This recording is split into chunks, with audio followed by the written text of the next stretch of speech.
I remember when me and the boys would come home from school to play Ultimate Team. We would discuss real-life football and who we thought would get an inform based on their performance. We would talk about it after training and at school during recess. We would discuss who we packed, what teams we were using, etc. As there weren't that many special cards at the time, packing the gold versions of the best players in the game felt really special, and not everyone would get them.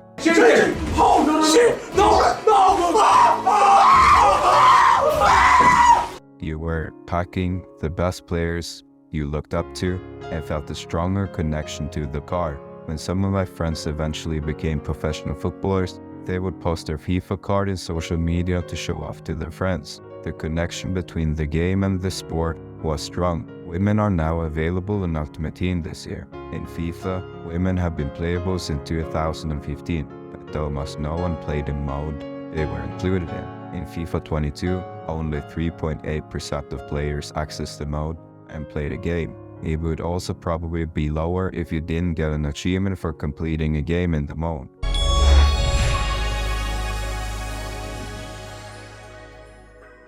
Since no one really used them, EA decided to put them into Ultimate Team. This time they weren't added through their own Ultimate Team mode, but blended in with the male players. They also receive stats comparable to how good they are as female football player, making them having similar and better stats than their male counterparts. Females and men receiving similar ratings is completely unrealistic. For example, when US women played Wrexham, they lost 12-0 in 30 minutes. The best players in the world routinely practices against 15 to 70-year-old boys as well, resulting in them losing with high scorelines. For example, when you compare sizes and strengths between male and female players, you can see how far-fetched the ratings become. Then again, it's understandable why EA is doing it. If all of the female players were 40 rated, no one would use them. And if they had their own mode, no one would play it. FIFA has never been a realistic game. This is not the point of the game either. The point is, of course, for the game to be fun. However, when it comes to players, special cards and ratings, the game has progressively become more unrealistic. In FIFA 23, too many players had special cards to the point where their cards didn't feel special anymore.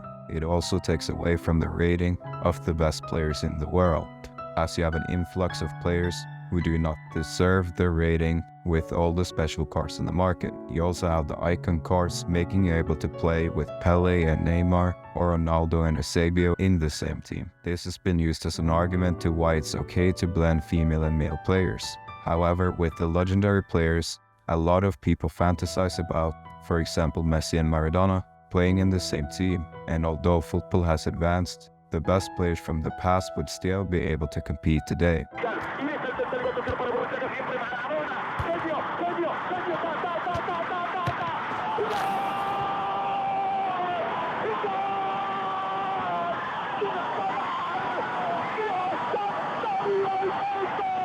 By blending female and male players, you are not basing it on how the game is played.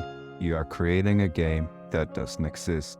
The move to include women feels political by EA. The game has had a lot of issues that the community have complained about, yet they choose to implement the feature no one was asking about. It feels like they are pushing away what was once their core audience, the gamers who want the game to be a reflection of the game in real life. They also recently did the same thing in NHL, and for both games, very few people have been outspoken about it. Creators that are already creating content for the game can't be too outspoken about it to remain on EA's and their people's good side. At the same time though, the outcry from the community has been smaller than anticipated. If changes happen gradually, it feels like the people are staying dogside, choosing to comply in fear of causing a public outrage with their opinion. EA is likely happy with how the game has been received, unless FIFA, who will be making a new football game again late in 2024, makes a game more similar to their previous renditions. This is how the most popular football game will be in the years to come. So why is EA making the game more unrealistic on purpose and adding women into Ultimate Team when barely anyone played the female modes in the past games? I think they want to try and create a new audience. They want professional female players to promote the game and inspire young girls around the world to train hard and become professional, and maybe have their own card in FIFA one day. With that being said, EA does have a challenge in front of them. More men than females watch the Women's World Cup, and there are also more men watching the female games from the stands. The Men's World Cup also has 1.5 billion viewers, compared to the Female World Cup's 88 million. But female football is one of the fastest growing sports right now. And with women being added to the game, EA is hoping that the players and the games will receive more recognition, building the brand of female football. EA has always been known for being greedy and money hungry.